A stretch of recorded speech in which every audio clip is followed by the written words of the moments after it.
Denver Lee Riggleman III is an American businessman and former politician from Virginia who served as the United States representative for Virginia's 5th congressional district from 2019 to 2021. Riggleman is the only member of the Republican Party to openly speak out on the House of Representatives floor against QAnon, condemning QAnon and rejecting the conspiracy-laden theories that it promotes. Since leaving Congress in January 21, he has been working with experts and academics at the Network Contagion Research Institute, I love that name, to study disinformation and how to combat it. And we met in Ukraine and we had a short but fantastic conversation there. And I felt that we actually had to bring it to the channel. Denver, it's great to welcome you here. I'm honored to be here. I mean, really, thank you for inviting me. It's a huge privilege, and we'll get into the background there because you have one of the most, I would say, eye-catching and beautifully set up backgrounds of anyone I've interviewed there. We'll get into that in a minute. Before we do, I want to remind the audience that we are crowdsourcing for 4x4 vehicles to take over to Ukraine, and they then get converted into battle-hardened, battle-ready vehicles that help bring stuff to the front, help evacuate Ukrainian service men and women if they're injured, and so on. So please do check out those two links. And if people do have the means to support those campaigns, please. I've met the guys who do this. I've even met some of the people who these trucks go to near the front, and they really do save lives. Now let's jump into it. There's a fantastic picture of you outside the main administrative building in the heart of Kherson, just off the town square. You were there not long actually before, and the building was intact in those photos. And literally, sort of days or a couple of weeks later, Russia has razed that to the ground.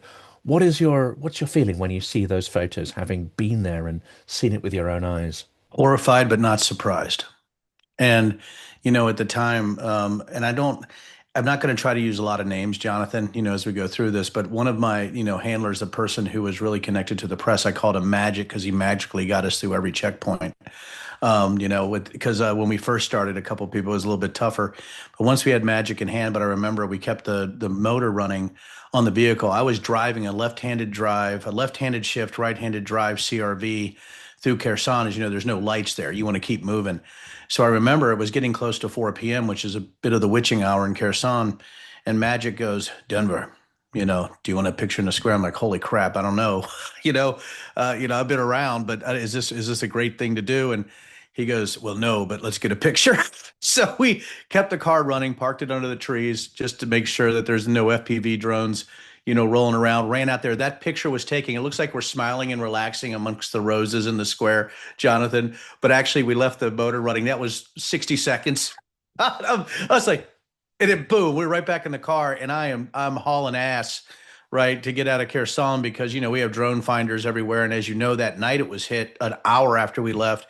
But then again, I think it was a day and a half later, maybe 2 days. I think it might have been a day and a half, but just it got hit right where we were standing. And so not shocked, because really looking at what Russia's doing, targeting civilians or indiscriminately targeting infrastructure where civilians could be, is not a surprise, but horrifying what happens to that poor place every day. It's extraordinary, isn't it? And from someone, as we were talking earlier, who is familiar with military affairs and a degree of military history, what we're seeing Russia here, it's straight out of the playbook from the Second World War and Stalinist tactics. We're seeing the very, very worst of history resurrected before our eyes. And yet, if this was happening in the 70s, the 80s, or even the 90s, it would be met with absolute, I think, revulsion and moral outrage. And yet, it's not in this social media age in which we live. Well, Jonathan, it's brilliant that you segued that way. I was just looking at the disinformation coming out about Ukraine before we got on air here because I wanted to always prepare, right, Jonathan? But I find it interesting. You talk about the Azov brigades, how Russia painted them as Nazis, and all of that disinformation, sort of flowed into the United States. And Interestingly, there are some bad actors in all units around the world. You could actually say there's units in America that are Nazi based on the fact just 5 days ago, we had two Nazi members of the army break back into their base to steal equipment. So you can always utilize that for propaganda purposes, a little bit of facts that's twisted into a broad narrative that tries to demonize a specific group for a specific objective or goal. And, in reading Sean Penner's book, Live, Fight, Survive, right, and knowing how Azov actually works is just one example. I think people are stuck in these echo chamber clusters, and that echo chamber cluster creates a couple things. Number one, hatred for something you don't understand because you're ingesting information that's untrue in a level that it's almost like you've hooked a Hoover vacuum cleaner up into your mouth and you're sucking it in. The other thing that creates is apathy. And so disinformation not only creates hatred, but it creates apathy towards, and I think it's a word people are afraid to use, Jonathan, and that's evil, right? Because stupidity and ignorance really are first cousins of evil. And I think that evil can actually cultivate that ignorance, especially with social media and the ability really to manipulate the media ecosystems any way you want. Because now, Jonathan, me and you, people can choose to watch us or not. They don't have just a few main channels. And I think it's almost this unicast world. Even though we have more technology and more choices, we had ABC, say in the States, ABC, CBS, NBC. Now you have all these independent journalists, all these far right echo chambers, far left echo chambers. Now you could just pick the meal you want to eat every day. And I think that's what you're seeing in Ukraine, because right now it should be met with revulsion. What's happening to Ukraine, especially with the indiscriminate targeting of civilians, it's terror. And you have a terror state attacking, a democracy. And I just find it amazing that we haven't had more of a violent, and I'm using this word specifically, more of a violent reaction towards the violence of Russia as United States citizens. And even on a strategic level, it's extraordinary, isn't it? Because here we have Iranian-made Shahed drones. Yeah. Iran always painted as one of the axis of evil. Um, even, Trump's regime will still talk about Iran in these negative terms. And yet here we have an Iranian-made drone, Iranian-designed drone, has just hit one of the oldest cathedrals, not just in Europe, but in Christendom itself. Um, Again, another age, the idea that Iran and North Korea are helping with an invasion or even an eradication of a corner of Christian Europe would elicit the most extraordinary outrage. And yet, I'm not detecting a huge amount of joining the dots going on. It's the whole RINK thing, right? In military intelligence, it's RINC, right? Russia, Iran, North Korea, and China, right? RINK. And, we almost have the whole RINK brigade, you know, fighting against Ukraine. Now, we could talk about China in sort of a bizarre way because of the drone technology being used by both sides, which, as you know, China is the best in the world at drone technology at this time. And I know that might shock people, but let's just be honest, right? That's where they're at. And Jonathan, as an aside, I'm about to walk through a drone factory in the next week that's really close to my home here, and they really want me to look at this based on the asymmetric warfare tactics, techniques, and procedures I've learned in Ukraine, right, and what I've seen. But I do think, my friend, that when you have North Korean troops on the ground fighting for Russia, when you have Iranian made Shaheds or Russia Iranian created Shaheds, and when you're looking at Russia as the aggressor and indiscriminate killing of civilians, you would think that all of NATO, all of the EU, would be pledging as much resourcing as they could to Ukraine every day, especially the United States. But as you know, was it JD Vance just came out and said we're going to actually retreat a bit in our aid to Ukraine? My guess is that'll go to zero at some point. And again, it's shocking for real U.S. military members that understand what Russia is, right, to see this happening, but it's also citizens who live in reality and sanity. Because right now, Jonathan, I would say that most of the people that are against us helping Ukraine are sort of bought into this, and I hate to use it, but this MAGA look at isolationism based on disinformation. And I published an episode yesterday where I made a direct connection in that sense that the US is at this point not just a neutral observer or pulling into a position of neutrality on the conflict, but is actually directly aiding and enabling Putin's aggression, giving a green light to it in essence, because various details seem to coalesce in my mind. And A few people have reached out and questioned, the logic that I've pulled from this, but it seems quite clear to me. They have refused to sell air defense systems to Ukraine, not just give, but sell air defense systems. They've just pulled the supply of 20,000 components that are Correct. essential to creating relatively low cost air defense systems. It seems to me this is laddering up to a green light for Russian aggression.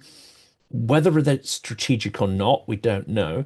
But if there was a strategy behind it, then it may well fit into what we heard Kellogg say, which is about, slapping a mule with a two by four, which is softening Ukraine up so that it capitulates to Russia. Am I being too cynical in drawing that conclusion from what we're seeing? No, you're being specifically factual. You can't really trust Kellogg anyway. I mean, this is a guy who seemingly was a bit, he worked for Pence. I don't know, sorry, Jonathan, I know a lot of this history, so I apologize. He worked for Pence. I know the people who worked for him, like Olivia Troy here in the United States, right? And she was on my advisory board for my company. So I have this incredible ability, right, to attract people who want to tell me the truth and to give me facts. And, I'm just being a little bit tongue in cheek. But, I find it incredible that Kellogg all of a sudden went from being pro Pence, anti Trump to pro Trump based on a career move and its cynicism. And we are talking about slapping the mule with the two by four. And, it's just the horrific type of language that's being used in this passive aggressive way. It is really support for Russia. If you withdraw support from Ukraine, if you withdraw material support, if you're threatening NATO and the EU, if you're saying that somehow Ukraine is responsible for some of this, which is ludicrous on a level that's hard to even get arms around for anybody, you are supporting Russia. You are pro Putin. That is what is happening. And I think as Americans that go over like I do, right, to look at humanitarian missions and what's happening to the Ukrainians, you start to see that our country is so morally decrepit, so lacking in its ability to make policy based on facts that we've gone into this fantasy based policy making. And when you're making policy on fantasy or you're making policy on reactionary moods, we can get in real trouble. And I think right now the United States is in real trouble of not only folding against the Russian threat in Ukraine, but I think we're in real trouble of losing any type of ability to access or to initiate policy globally. And I think that's something that it would take decades for us to fix. I think we're already down that line, though, Jonathan. I don't think we're going to be there. I think we're already lost the trust of so many allies. And it's extraordinary, isn't it? And I wouldn't describe myself as a natural, let's say, Reaganite in terms of domestic politics, but I've gone back and listened to many of his speeches and many of his pronouncements and analysis of Russia. And indeed, there's a fantastic clip online of Nixon, of all people, describing what would happen if perestroika fails, and even Thatcher. Um, they seem to have an extraordinary understanding, actually, of the Russian world mindset and extraordinary moral and political clarity about how to deal with it. Again, I'm going to go out on a limb here and suggest that the sort of both-siding rhetoric that we see coming out, making false equivalence between aggressor and attacker, and the general tone of pro Russian stuff. Are we seeing the Russification or the Sovietization of the US political system? Ah, another great segue. I was, it's incredible. Jonathan, I don't know, you're in my head because I was going to talk about the false equivalency of the Ukrainian attack on Russia, right, and Russia's retaliation into civilian targets, which they'd already been doing, right? They just sort of increased it a bit, maybe a 40% increase or something. I'm just sort of making that number up of drones going into Kyiv and the specific districts. But when you're looking at what's happening in the U.S. right now, especially what's happening with the military parade coming up on the 14th, which so supposedly for the 250-year anniversary for the Army, but it's on Trump's birthday. We know what this is about. It's ridiculous to say anything else. Anybody else who makes some kind of qualifying statement it's about the Army is full of shit, right? I mean, that's just really what it comes down to. But yeah, I think you're seeing this Soviet style sort of, trying to manipulate the information space. And I want to say this. People say history doesn't repeat, but it rhymes. But I do think we're in an age with social media that we're seeing a new creation of the ability to balkanize opinion based on being able to self-select the fantasy you want. It's almost like pick your crazy adventure in policy. And then you have people validating it with choices at the highest levels of the US government with people who could be, I would say, diagnosed with some kind of mental illness. I mean, if you're looking at Tulsi Gabbard, RFK Jr., Kristi Noem, who knows what's going on there, Pete Hegseth, you just have to go down the line. Even Marco Rubio, the people he Pam picked. Bondi, You talk about, another absolute, oh my loony, gosh, right? lunatics, right? And those people are the ones that are formulating or executing the policy from somebody who thought that January 6th, was a peaceful day and that the election was stolen in 2020. Somebody who lives in a conspiratorial world. This is the decision patterns you're seeing. So when you're talking about this Soviet style, decision making or where our government's going, it's about disinformation on a level we have never had to attack before. And it is playing into people's most awful desires and the emotions of belief systems that aren't rooted in any type of reality. And let's have the last question here on Ukraine. Let's just before we dive into the absolute morass of negativity, let's just focus on what Ukraine has done and is doing. They've shown extraordinary, not just will, but will is a core part of it, but they've shown the ability to innovate, to push back. They've shown a clear understanding of tyranny, how it operates and how to fight back against it. Not just in the full-scale war, but in 2014 in Maidan, they knew what tyranny was, even if not every Ukrainian could articulate it exactly. They could see it, they could smell it, and they knew that they didn't want that, and they fought back and have continued to fight back to the present day. How impressed have you been by that and by the extraordinary innovation that has kept Ukraine in the fight? Unbelievably humbling and also absolutely eye-opening and impressed, And when I said something, I think I was on one of the major channels here, Jonathan, when Ukraine hit the Russian strategic fleet, right? And then, underneath the bridge in Crimea, all this stuff that was happening sort of simultaneously. I said, Ukraine has won the war. If the EU, if I will tell you, if I'm POTUS, right, and I see this immediately based on where we know Russia is, how they're acting in the world, what they've done to the United States, 2016, which we know they interfered in elections, which they do all the time with disinformation. They have paid people, right, tenant media, all the things that we know about Russia and how they try to destroy the very fabric of the United States.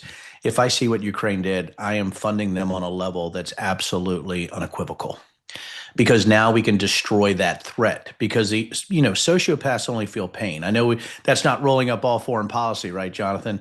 But to see drone warfare in a way, or to see what they're doing with limited resources, Americans and NATO countries should be side by side with the Ukrainians studying how they actually enact warfare against a rapidly evolving threat.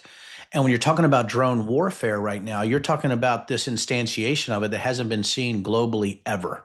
Thousands and thousands of drones, right? Millions of drones in inventory that are going to be attacking front lines using thermals or IR to identify targets.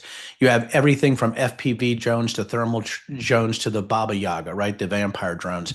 Incredible amounts of tech. You have now Russia using fiber optic drones. How do you combat that? I have an idea about it, right? You have Ukraine, right? You have Ukraine I think looking a at big set of swarming on a level. scissors, maybe, you Well, I can mean, a big slice set of through scissors, it. but I got to tell you what, I'm looking for something that looks at fiber optics and looking where that thing is, and I'm gonna cut the head off the snake, right? With a 2,000 pounder. But that's Denver Air Force target right there. So right, so that's what I want to do, and quickly mensurate and destroy. But looking what Ukraine's doing, looking at the people in the front, looking at a lot of them are funding themselves, which Jonathan, I know I just saw about getting vehicles. You're absolutely amazed, Ukrainian people with a country, what is it, buddy? I'm trying to do math in public here. 7% of the Russian population. I'm trying to, but when you're talking about, and somebody can validate that number for us, Jonathan, but I think it's just sort of amazing to me. Actually probably is more like 12 to 15%. But it's amazing to me what they have done on the battlefield, and the strength and resilience of the Ukrainian people should be an inspiration to us all. Well, now we're going to dive down into the rabbit hole and one of the things, and there's lots of areas for this to go, of course, especially with what's unfolding in LA, but we're going to come to that in a minute. Would it be fair to say, and I know you've written about this, that what you're seeing is a sort of ketamine-fueled clown coup unfolding in the US, I and did. Elon Musk, until he was unceremoniously ejected from the inner circle, he had license to do a smash and grab on the data of every US citizen. Again, an extraordinary and underreported form of high-tech coup that has taken place. It exactly is. It, and it's funny because it's like January 6th, people, well, Dan, it wasn't a coup. Well, it was definitely coup-like movements, right, Jonathan? I mean, come on. I mean, it's ludicrous not to think. I mean, you'd almost have to, either you're lying or you're stupid or both, right? There's no way around it. The same with when you talk about, this ketamine Epstein feud, right, that was going on, right, with Elon Musk accusing Donald Trump of being a pedophile and Donald Trump accusing Elon Musk of being a drug addict. There's a couple things I wanted to point out, Jonathan. I think you'll appreciate this. What if they were lying? Even if they're lying, even if these people are so unhinged that they accuse people of being a pedo and a drug addict that's running the richest man in the world using ketamine for decision making over Doge and smash and grabbing with all of our data, how insane is that to the global order to look at the United States and like, are they being led by idiots and madmen? It's so underreported, but we have journalists too busy trying to catch the one shot in the LA riot in front of a burning car in order to get content, instead of looking at about the insanity of decision making with the deployment of troops from somebody, right, who's been accused by what we think is a drug addict about being a pedophile, somebody who's a felon, and somebody who was, found liable for sexual abuse, which sort of seems to roll with what Elon accused him of. And then on the other side, you have a president accused of that who chose a person who knew he was a drug addict to access our data and restructure our government. It's so crazy. I feel like I'm taking crazy pills. It's like Will Ferrell and Zoolander, right? Am I taking crazy pills? It's the same look, right? They're nuts. And I try to be very blunt about this because there's no way that you can sugarcoat the insanity that you sing from literally the world's richest man and the world's most powerful man. And of course, the full effect of the chaotic tariff or capricious and chaotic tariff policies hasn't fully kicked in yet when they do. And yet there'll still be people saying, yeah, yeah, it's not great. But Harris, she'd have caused some chaos too. And it's like, yeah, Yeah, not yeah, quite. it's the false equivalency of fantasy. I mean, I don't know how else to put it, Jonathan. Okay, you're saying this, but we're looking at it in real time. And I had people online when they had pictures of people running from, CS gas or from law enforcement shooting rubber bullets and saying in the positive, I voted for this. So again, my worry about the U.S. right now, if you're right, you said it at the beginning, Jonathan, you sort of painted the whole picture. If this was the 70s, 80s, or 90s, it would be revulsion. Can you imagine Ronald Reagan reacting to this? And that it would be absolute 100% resourcing, maybe boots on the ground, maybe air support, with American pilots saying, you're not going to come into Ukraine. You come into this airspace. If you're a MiG or an SU or anything coming into this airspace, we're going to shoot you down, and we can. That's what should be happening. And now Russia is so weakened, we have a chance to absolutely obliterate them in Ukraine, to push them out. And we're sitting here in our hands, actually, again, executing fantasy-based policy. I think that's something that's going to haunt the United States for a long, long time. You've also, I think, very forcefully pointed out, and one of the few people to do it who's come from the sort of Republican side, is that there were deep and concerning implications behind Trump's really first move in office in his second term, and that was to pardon the January 6th rioters. Do you see a direct line between that and what we now seem to be seeing in LA, which is a form of provocation, a form of sort of almost Kristallnacht, a way to frame a narrative for one portion of the population of absolute chaos and lawlessness, to put it out of all proportion, which then would justify, authoritarian measures of one sort or another. Authoritarian measures like the Insurrection Act. And, and it's the use of that language from multiple officials in the Trump administration, from J.D. Vance on down, where you saw the last couple of days this coordinated effort to use the word insurrection, multiple social media posts and press releases.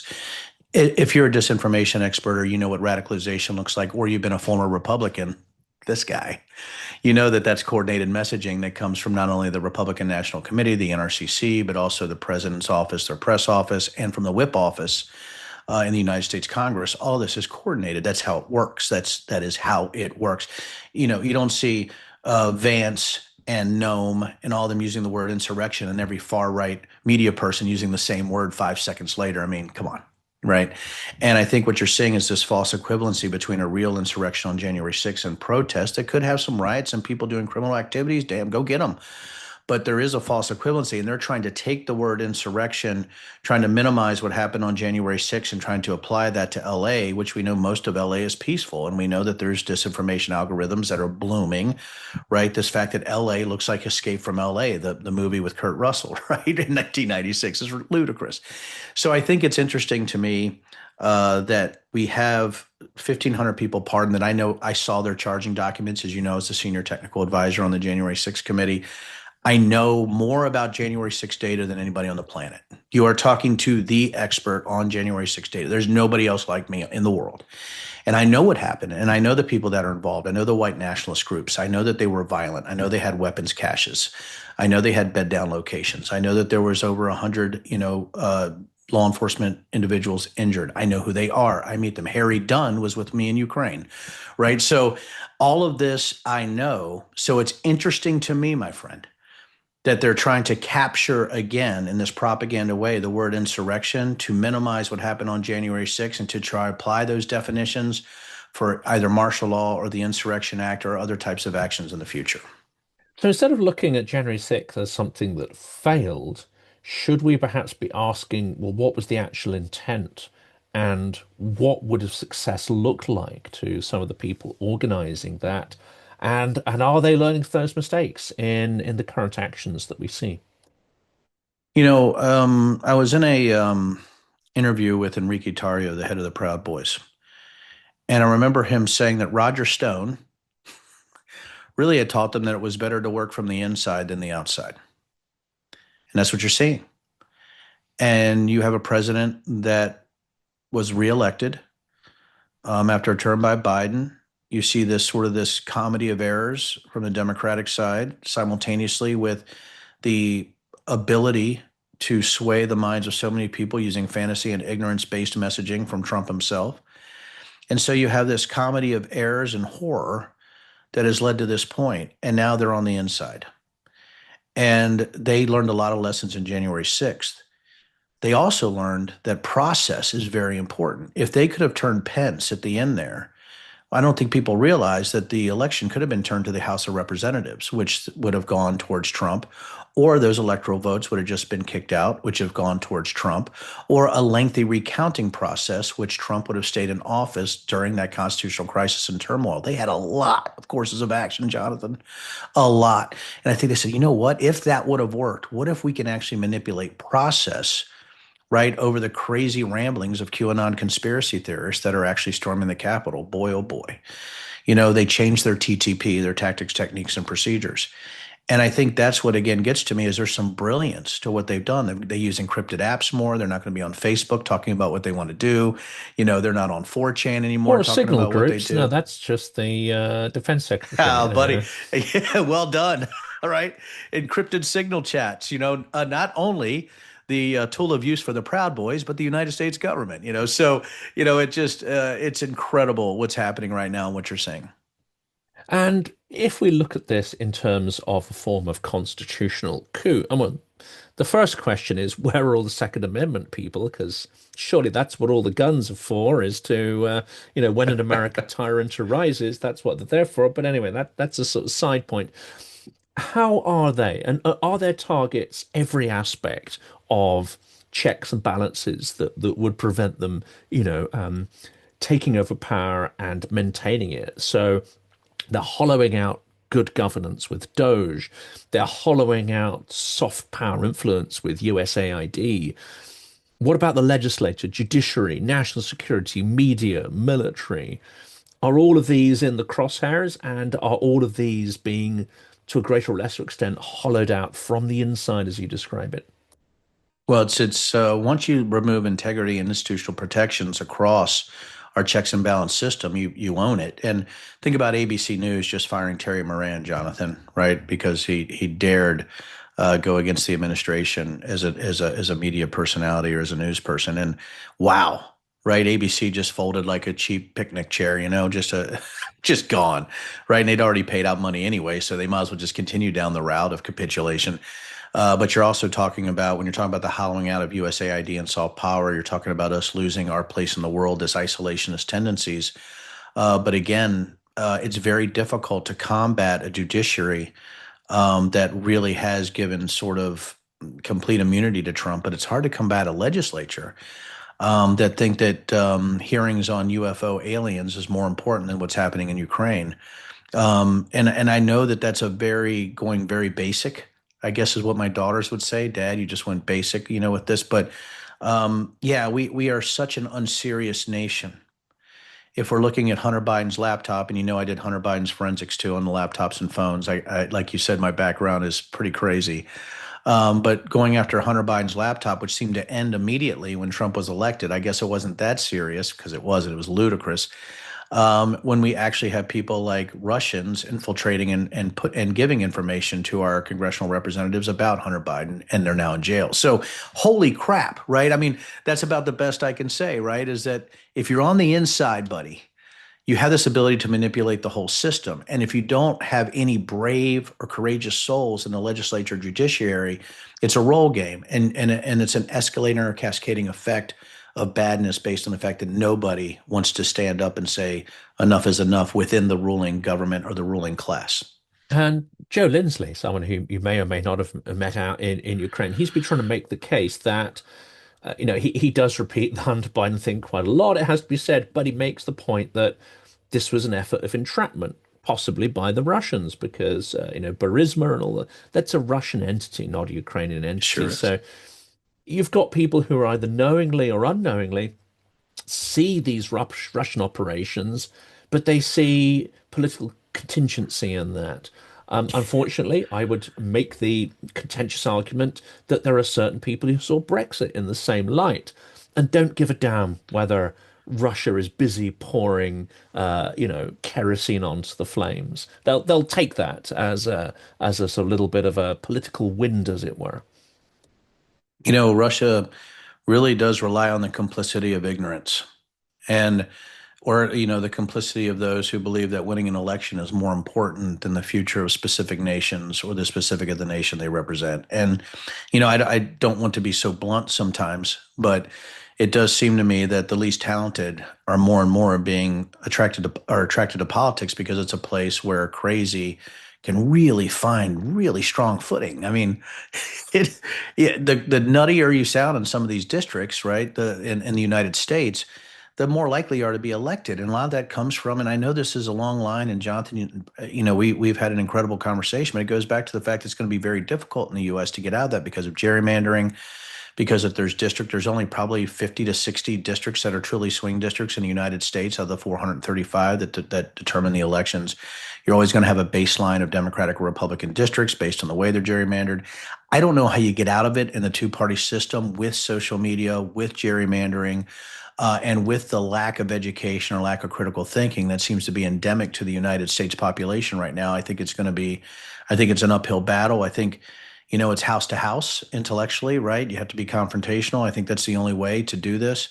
But I think it's looking every year at how you become involved more and more in the political system and you're going to laugh at this, Jonathan, because, I try to pretend like I'm educated, but was it Socrates or Plato who said, and more or less or summarized that if you don't get involved with politics, you're doomed to be ruled by your inferiors or something like that. And I really believe that, and I hate politics. I'd rather set myself on fire than run for office again. But I wonder if it's the people who would rather set themselves on fire actually sort of buck up and say we got to do this again. I think so, and there are certain people I've had on this channel who I think are not avoiding that question, but really, wondering whether they want to go in for that sort of self-immolation. But at some point, good people need to step up. Uh, They do. They um, really do. and this is a challenge as well, isn't it? This is an argument I have with a lot of people because, again, free speech absolutism, and I can actually see some of the arguments behind it, but the environment we're in, it seems that taking a sort of extreme libertarian aspect, angle on free speech almost inevitably leads to a very uneven playing field like the one we are occupying at the moment. And it certainly gives an advantage to disingenuous actors, and manipulators, and propagandists. This is a tricky one, isn't it? Because regulating free speech, it's complicated, but equivocating there and saying that freely express political views, whether you like them or not, are given equal weight to propagandists that pay to inject their messages into the ecosystem. That is not sustainable if we're going to recover our democratic, let's say, equilibrium. Well, we have a business ecosystem around the First Amendment, and I'm going to tell you something. I know you're probably like, well, Denver, everybody knows this, but it's interesting that what a lot of right politicians do, and even the left now, is they'll pay influencers per tweet through these massive digital companies.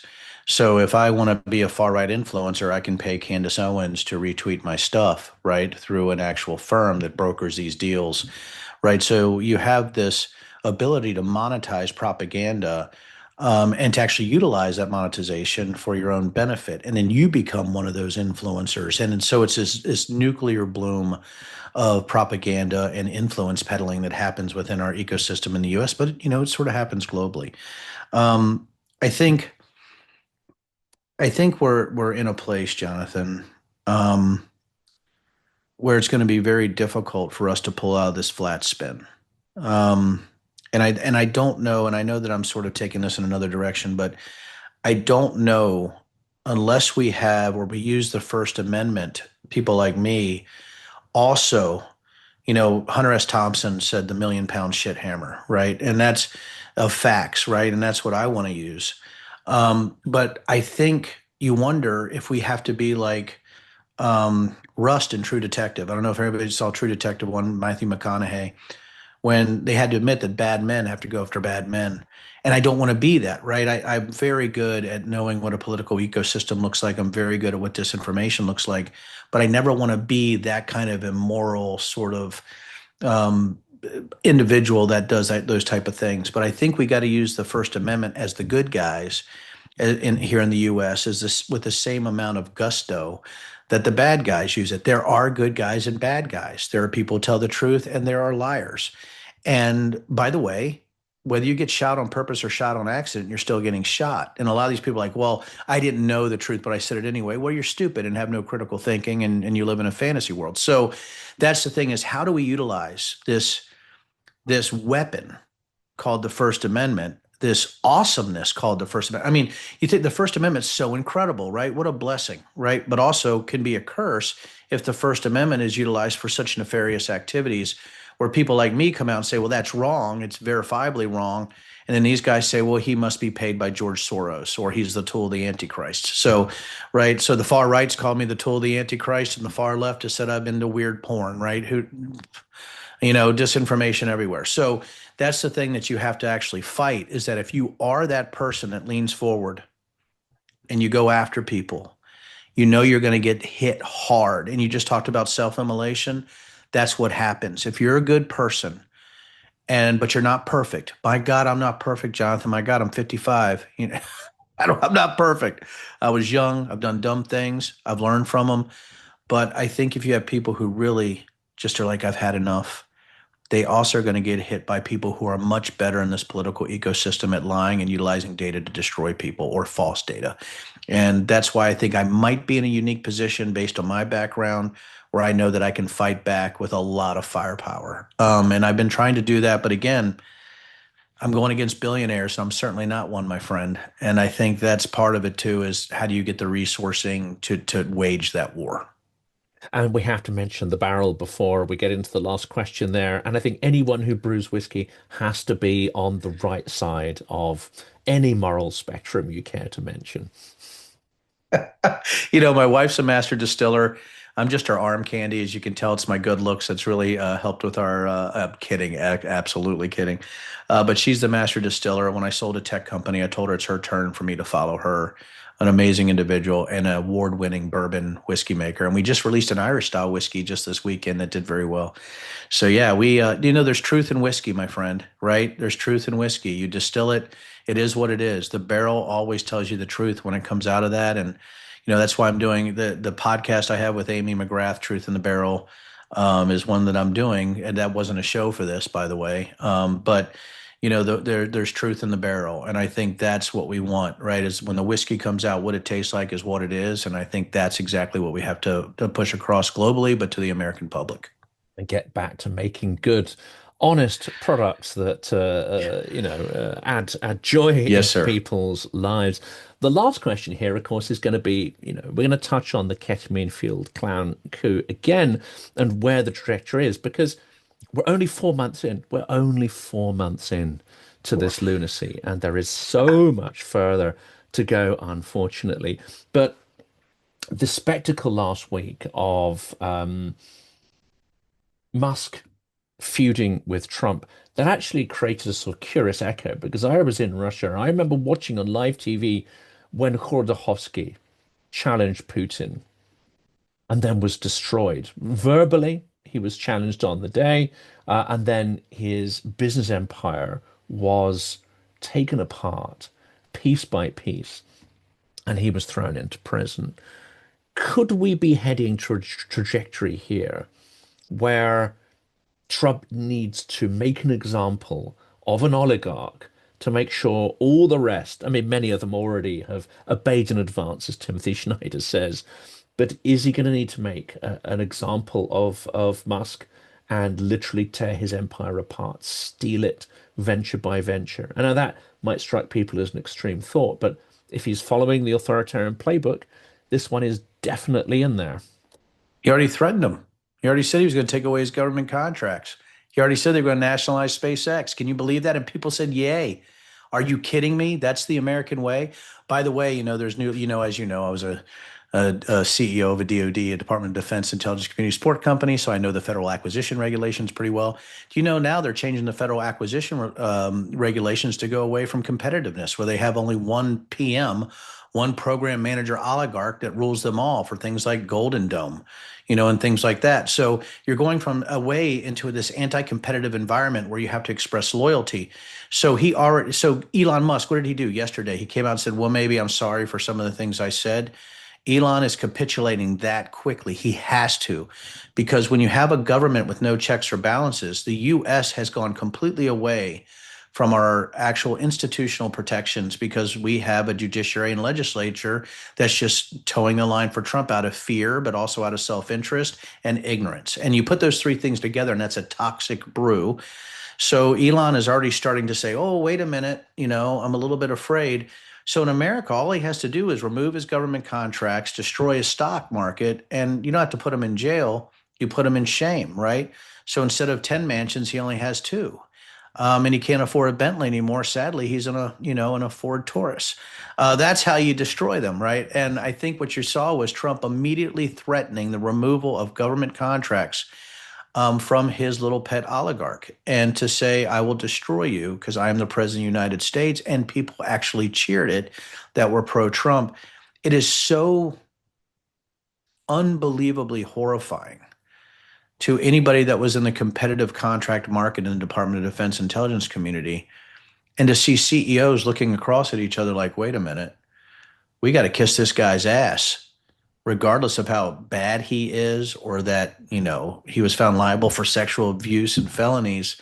We got to roll down the line with them. And then you see, even the biggest business social media platforms trying to validate or rationalize that behavior.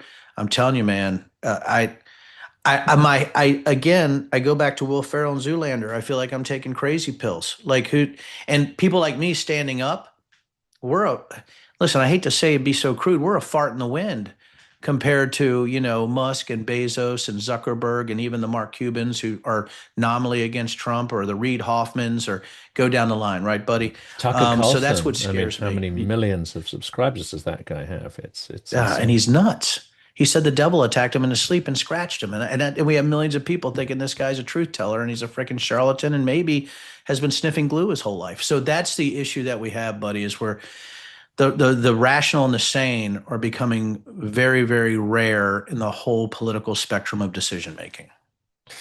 We're at the end today. I feel that this could hopefully be the first of several conversations. I mean, unfortunately, we're going to have plenty to talk about because the descent into crazy land is just accelerating from this point on.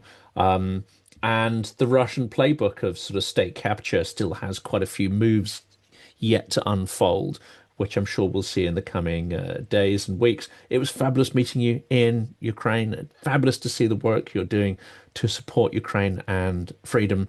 And I'm delighted that you came on the podcast today. I feel very fortunate to have met you, Jonathan, and just a brilliant discussion. Thank you for having me.